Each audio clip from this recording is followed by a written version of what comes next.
A live look from our camera at the Four Seasons in downtown Denver. The sun's slowly starting to come up. We are looking at the high in the mid-80s today, but there's also a chance for storms. Thank you so much for joining us on this Memorial Day. I'm Brianna Fernandez, filling in for Corey Rose. And I'm Drew Carney. I know a lot of our viewers may be sleeping in because they had the day off. A lot of people not wanting to wake up after that Avs loss last night. That was absolutely brutal. Jada Knowles, cheer us up with a good Memorial Day forecast, would you please? Well, it's going to be hot. I'm sorry. I need more than that. Yeah, I need a little bit more. It's going to be really nice today. Of course, it's Memorial Day, so a lot of plans out there, a lot of people cooking. Overall, we're going to break down all that information for you. But first, you waking up to this. This is nice and beautiful. Holyoke, look at that beautiful sunrise over the horizon. Current temperature is already pretty warm. We're in the upper 50s right now. 59 here in downtown Denver, as well as Central Park and Centennial. 56 at the airport. Noticing temperatures statewide, the upper 50s for the western slope, even the upper 50s towards the eastern plains, and then 65 degrees currently in Lamar. So it's very warm there. There is a couple of isolated showers down towards the San Juans, but for the most part, it's not even making it to the ground. As we head into this afternoon, there is a slight chance that we could see an isolated gusty shower, but very isolated in nature. Other than that, 86 degrees is what's in my forecast. We're going to talk about the timing and who will see those isolated gusty showers later on in the show. Drew, Brianna? Jaden, thank you so much. Right now, we are taking a live look from one of our CDOT cameras. If you are heading out, this is happening just north of I-70, where we are tracking a crash near Pecos. If you're not familiar with this area, this is right near that roundabout where we are tracking. It looks like a rollover crash. So again, this is 48th and Pecos, just north of I-70. According to Denver police, they are investigating a rollover crash with serious injuries. We actually just got off the phone with them, and they were saying that this is 3 people taken to the hospital in critical condition. Right now, they haven't said how this rollover crash happened, but once we have more information from Denver police, we will keep you guys updated both on air as well as online. In other headlines here at 5 o'clock, Denver police are looking for the suspect in a stabbing last night near Dartmouth and Federal Boulevard. The victim is expected to survive. Police tell us they're still working to gather more information about the suspect before they pass along a description. In Douglas County, just south of Highlands Ranch, investigators are looking into what started a fire early Sunday morning. South Metro Fire says that this started as a call about a deck on fire. Now, when firefighters got there, they saw fire burning on all 3 floors of the home. Firefighters got things under control very quickly. Everyone made it out okay, but the cause of the fire is still under investigation. Police arrested a 22-year-old man for shooting late Friday night outside a dispensary in Edgewater, located on Sheridan near the northwest corner of Salones Lake. Investigators say the suspect shot a man in both legs. He was taken to the hospital and at last check is still there. Police found the 22-year-old the next day on Saturday in Arvada.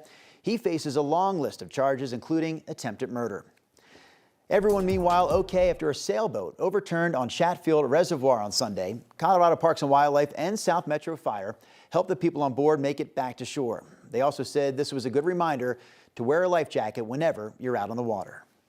Organizers of City Park Jazz hope the community can help keep the series going after a fire destroyed the City Park band shell earlier this year.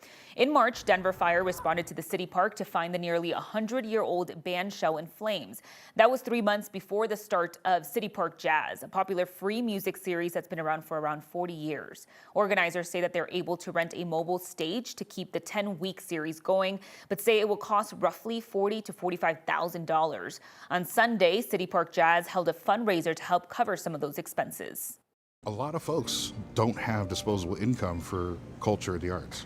And this is kind of the only thing they've got. There isn't a better example of community than what you see at City Park Jazz.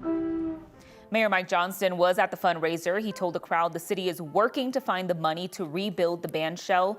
Earlier this year, Next with Kyle Clark's Word of Thanks campaign contributed more than $72,000 to the Denver Park Trust to help cover some of the costs to rebuild.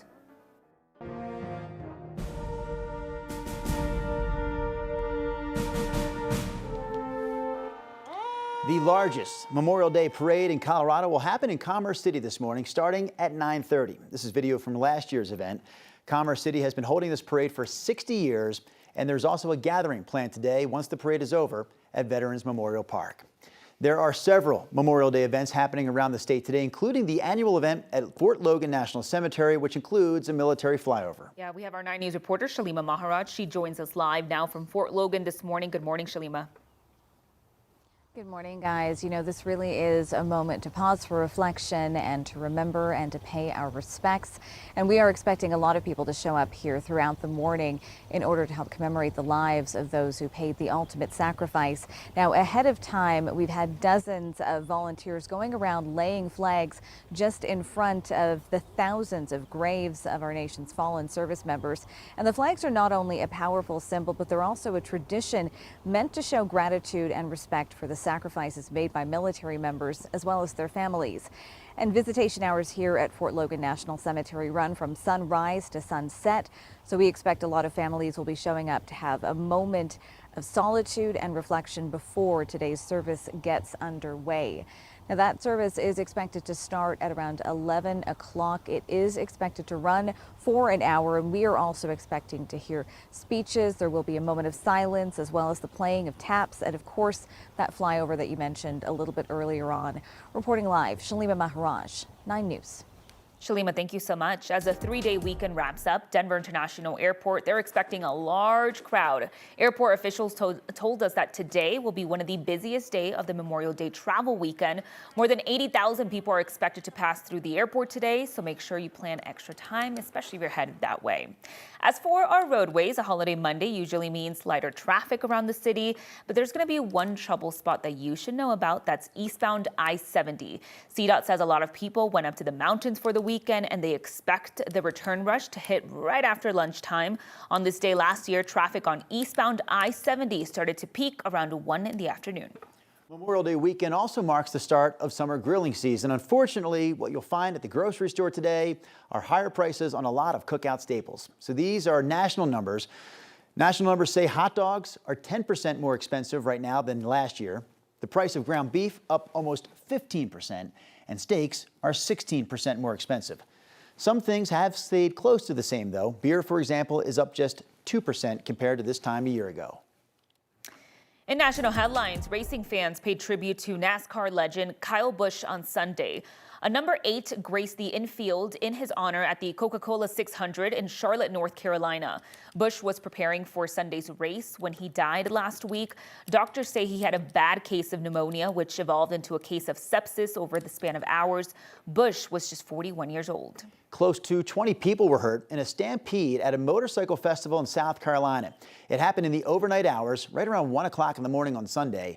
First responders say one person started running. That sparked a chain reaction within the crowd, and that's what triggered the stampede. It only lasted a few seconds, but again, close to 20 people were hurt. Only 3 had to be taken to the hospital, though. Town officials said there were no confirmed fights, no weapons involved. Once the situation was stabilized, the event went back to normal operations. In Chicago, multiple police officers were struck by a driver while breaking up a gathering on Sunday morning. The vehicle then drove over the curb and came to a stop after striking a pole and a fence. 5 officers were hurt. They're all expected to survive. We know the 18-year-old is in custody, isn't being publicly identified.